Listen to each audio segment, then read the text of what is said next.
Hi, this is Mayor David Henderson, and this is City View on brocknews.ca, and it's the month of February, just the tail end of the month of February.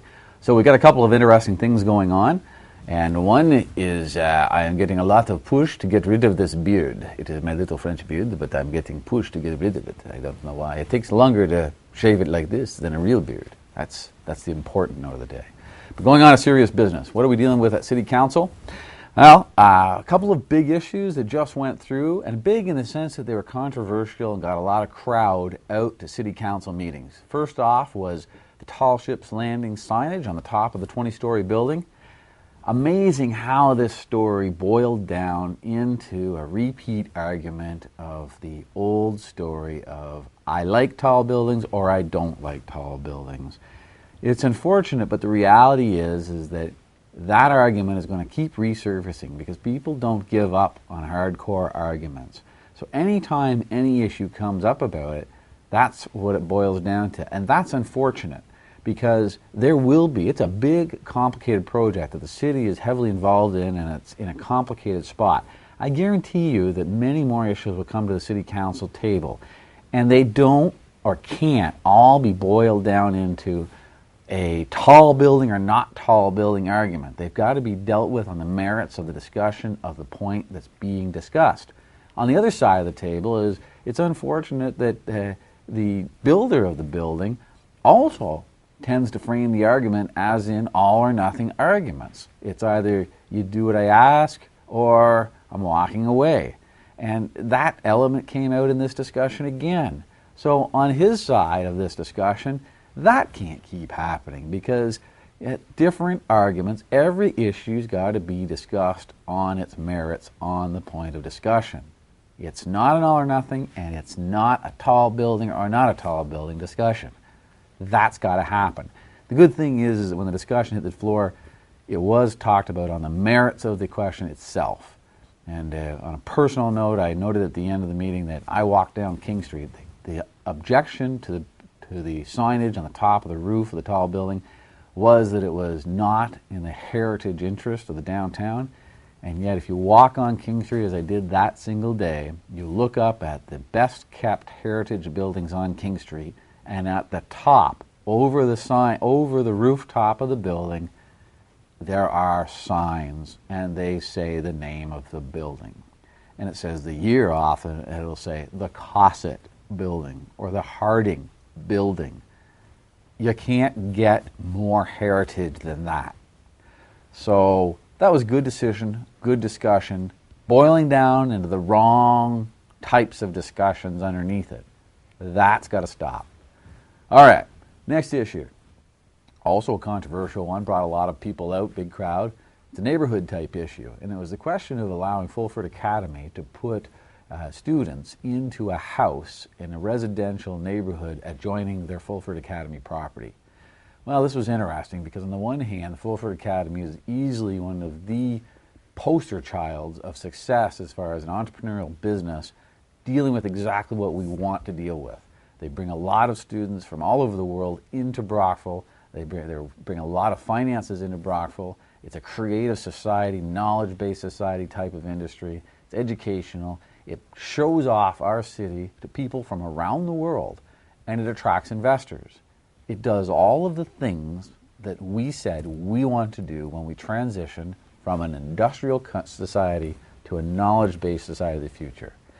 So the challenge is the realities of making a small business grow means that you stretch yourself. You have to convince investors to get on board. You have to work hard at it, long nights, take risks, and they are on the edge of making it work. They're almost there to make good dollars and pay back their angel investors. Not quite yet. They made this argument. They can't quite afford to build an additional unit for residents on site. They needed this bending of the bylaws to make it happen. I like that argument, but the majority of council was more convinced by the argument of the residents in the area that said it was stretching the bylaws or the zoning practices or the official plan practice and guidelines too far. So their feedback was they were worried about the potential of something going wrong and it being opened up to a boarding house or a full student animal house type situation. And they made their opinions and their feelings known to council, and they made some very good arguments. I got to credit the group and the neighborhood group that did their lobbying, because they did it very professionally. They lobbied councilors in a formal way of talking about the issues, discussing the issues, the pros and the cons, and what they liked and didn't like and why they were against it. It was a good example of a good lobbying approach.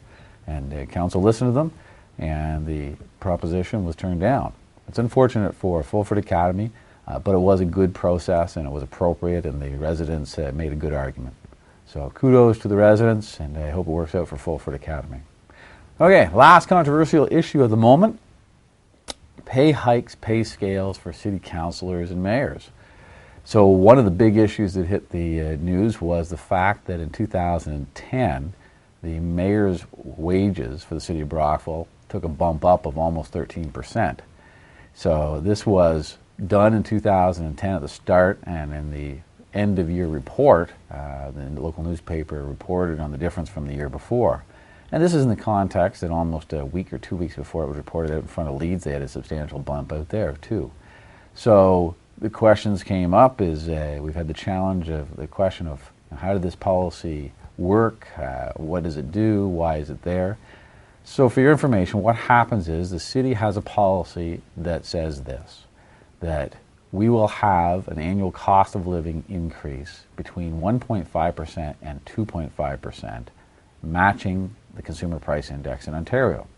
But if the Consumer Price Index in Ontario goes over 2.5, as it did last year at 3, then it's capped at 2.5. That's pretty straightforward.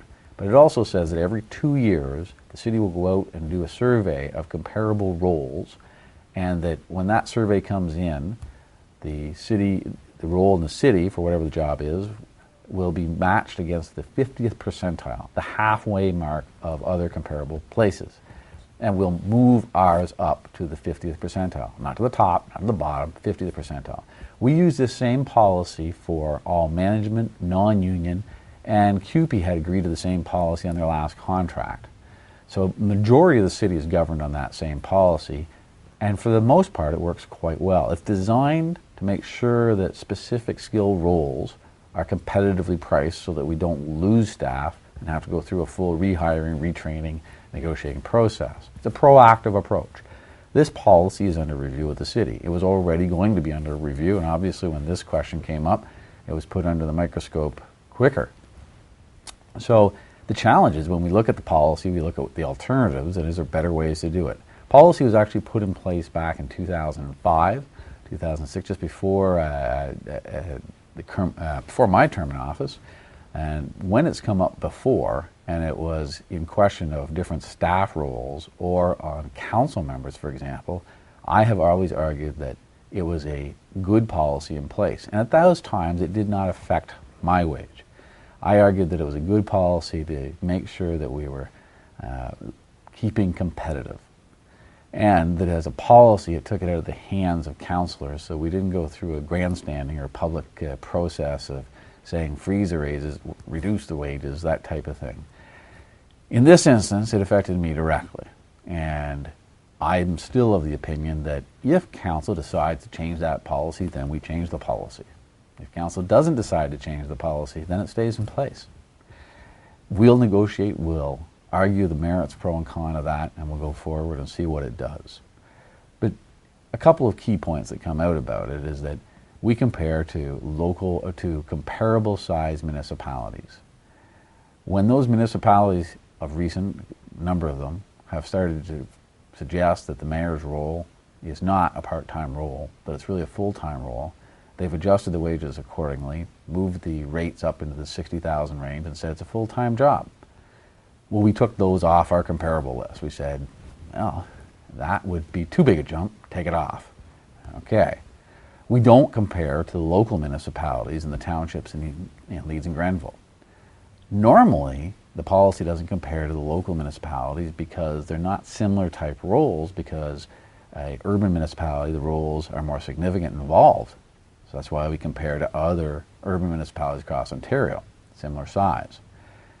Oddly enough, and so in most cases it would mean that the local ones were lower. Oddly enough, when it comes to mayor and council, and specifically mayor because of the situation here, the local township mayors are actually higher because they sit on the county council board and are paid from the county council as well as their local municipality. Brockville, Prescott, and Gananoque are separated municipalities, and although we participate with the county council on the joint services and share similar roles and responsibilities as urban centers, in most cases we handle more roles and responsibilities with our own police forces, with professional firefighters, etc. We do not get paid from the county. We are separated.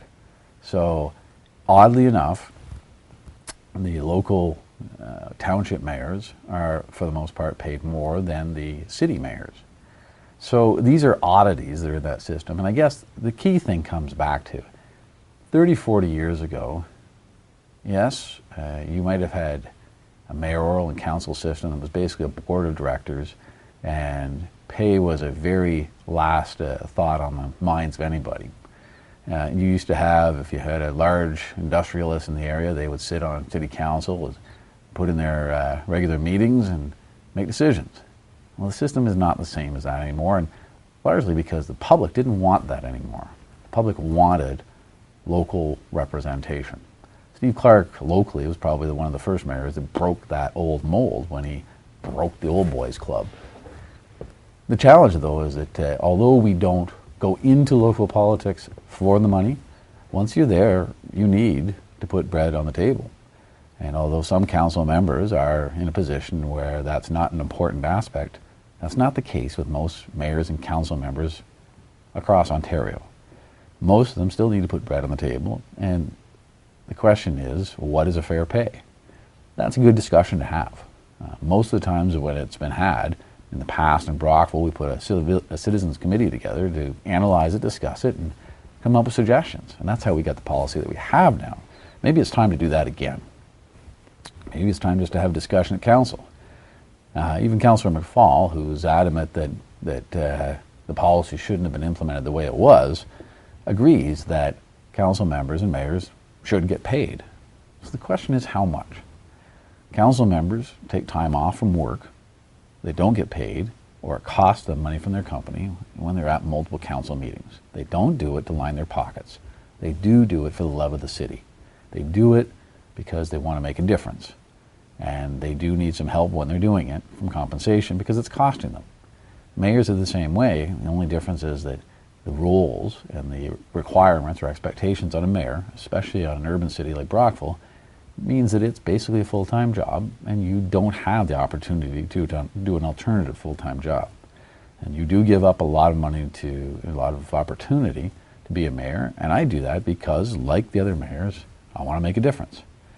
The challenge is you just got to make sure you put bread on the table at the same time. So anyways, there's some thoughts on the whole process and the challenges that are there. And no, I won't be able to capture all the argument by doing something like this. So one-on-one discussion on it really brings out the questions and more. And I don't have all the answers on it. But it's a good discussion to have for a lot of people. Okay, so that's City View. And this is David Henderson, Mayor of the City of Brockville. And it's February in 2012. And we'll see you next month. Bye-bye.